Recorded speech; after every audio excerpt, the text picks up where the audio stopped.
well enough so that you can actually have success in mainstream methods. So then the question is, how do you disrupt the game? We talked about mastering the game. Now it's about disrupting the game. Disrupting the game sounds exactly what it sounds like. You're actually changing the rules a little bit.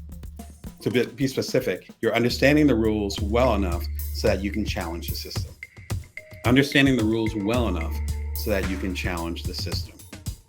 A great example of this would be what Prince had done. And I just talked about earlier in the episode, the video, all the links are below, about MJ, Prince, and Jay-Z and how they mastered the system respectfully. Disrupting the system means coming in, understanding the rules well enough, and then being like, okay, I'm good. And then you're either trying to rock the system to the point where the system falls apart, or at least shake it up enough so that you can do things your particular way. It's the rebel, it's a rebellious streak on there.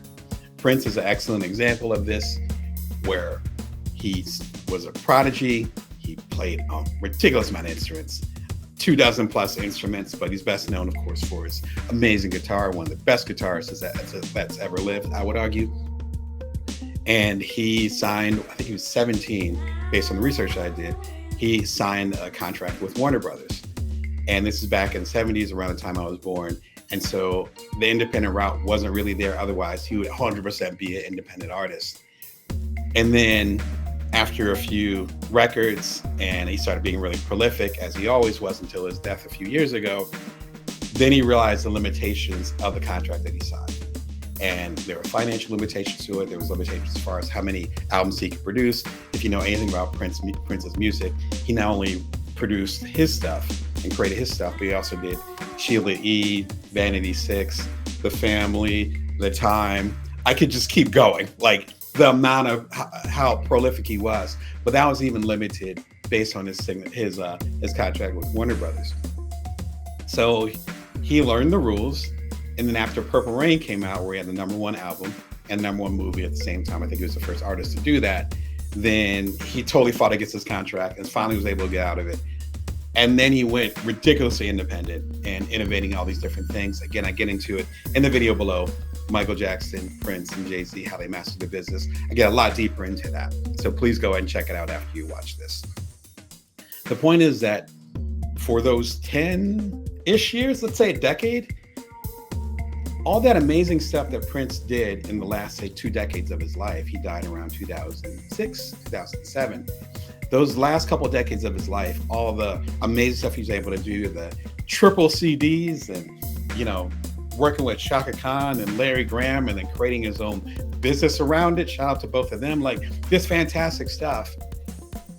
A lot of those systems, he learned by being in the system.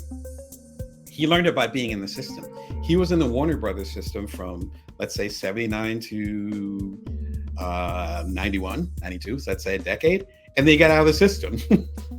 But he retained all that knowledge, and he knew enough to break the rules. He knew how much each CD needed to cost back when CDs were popular. He knew how to recoup finances after you invest into a product. He learned all these different rules, all these different details, and then he left.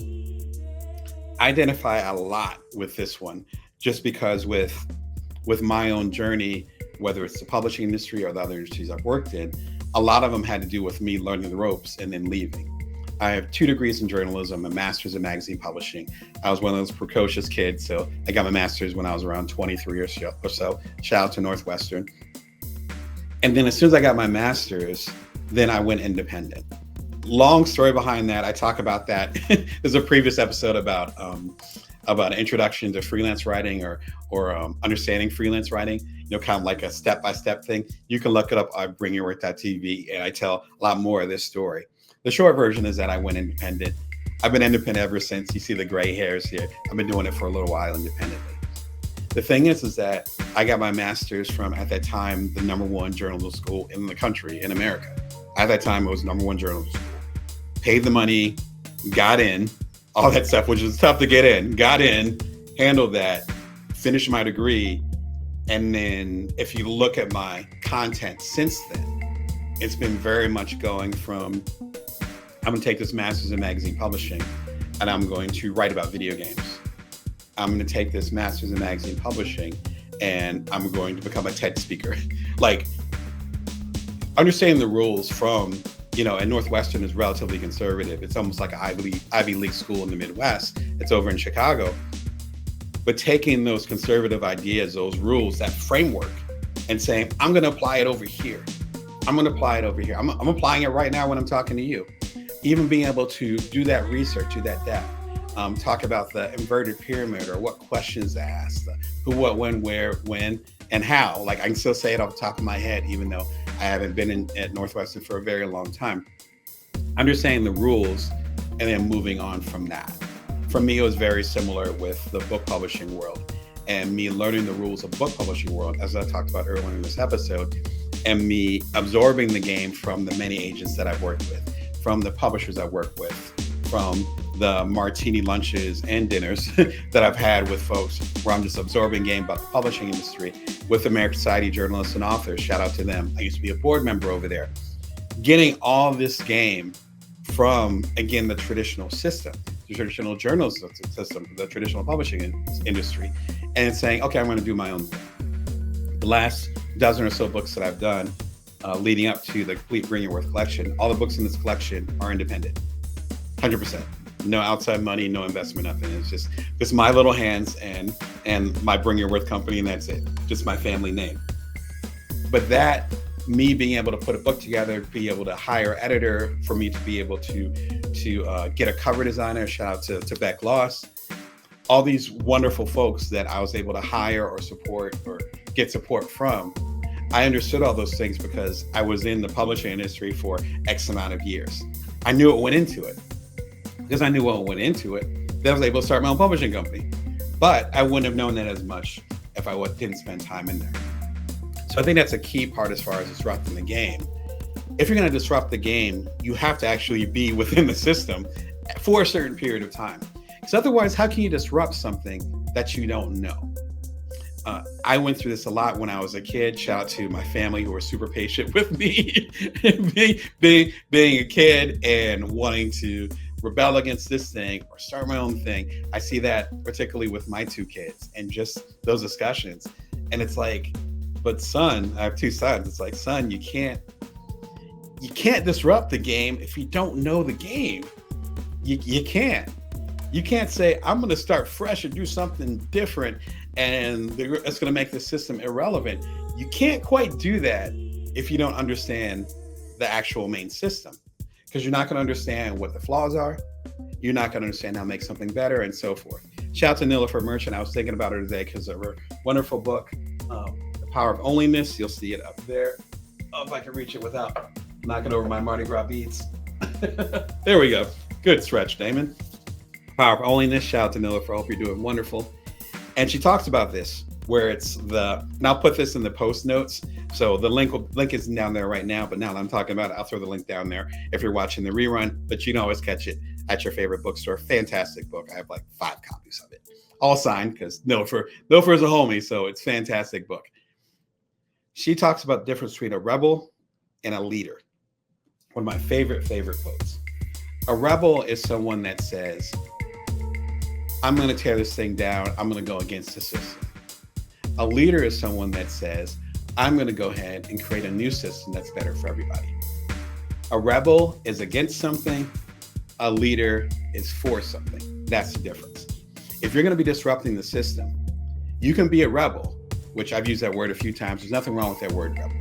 I consider myself a rebel in some ways too. However, you have to know what you're rebelling against and what you're actually going for. In Prince's case, he wanted to have more independence as an artist, and he wanted other artists to own their masters, which is intellectual property. Whole other discussion we've talked about a lot on this channel. You can catch some of the reruns and so forth. He knew he was going towards something.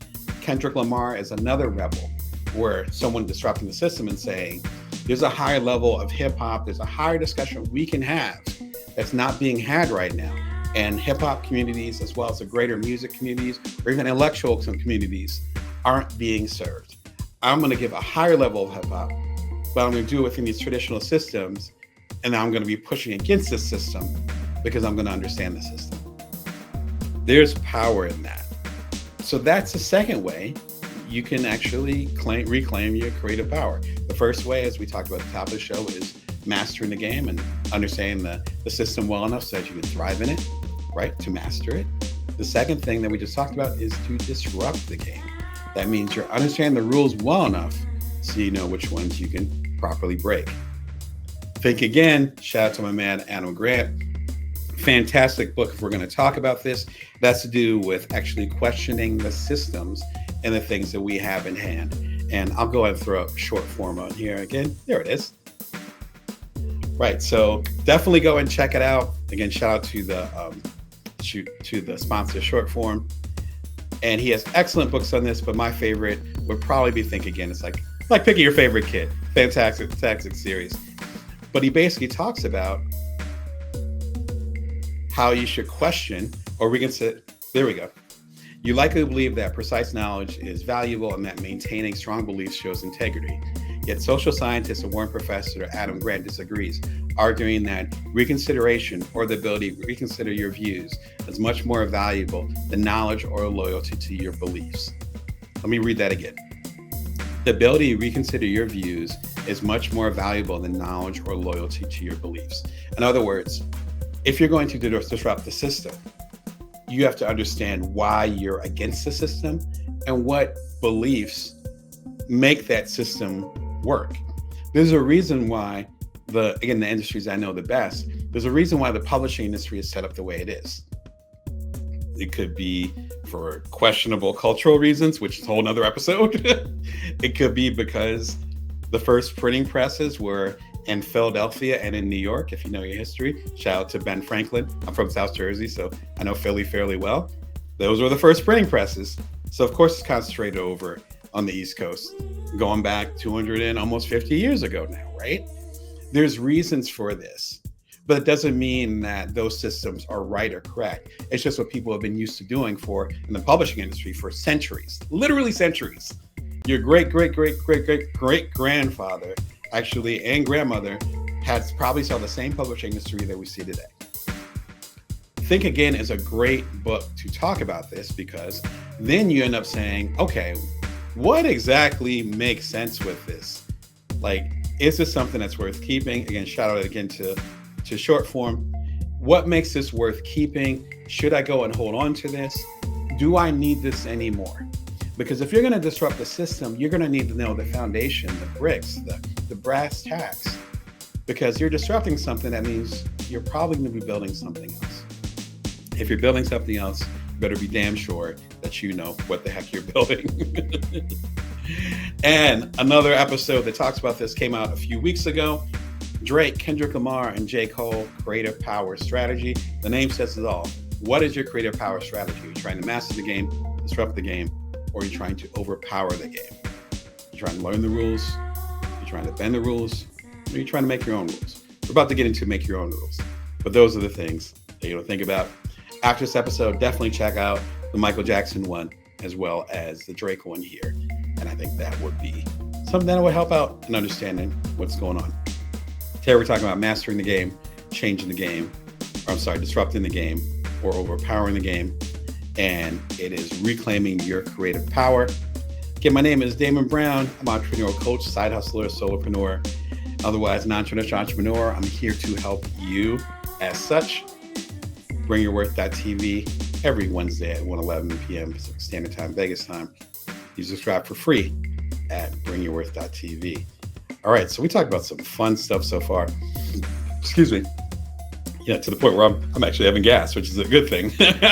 I'm so excited over here. So are you trying to disrupt the game? Are you trying to understand the game well enough so that you can disrupt it later? Are you kind of mastering the game now, understanding the rules, and then maybe you'll disrupt it later? Is this an approach that you've taken? Do you see other artists that are doing those things that are succeeding, or those that have tried to disrupt the game and it didn't quite work out? Maybe even for you. We've all had our ups and downs. Are you still trying to figure out what system works best for you, whether you're trying to master the game and understand the rules, disrupt the game and go against the rules, or overpower the game and create your own rules? Give a shout in the comments. And we're going to be wrapping up with the last big one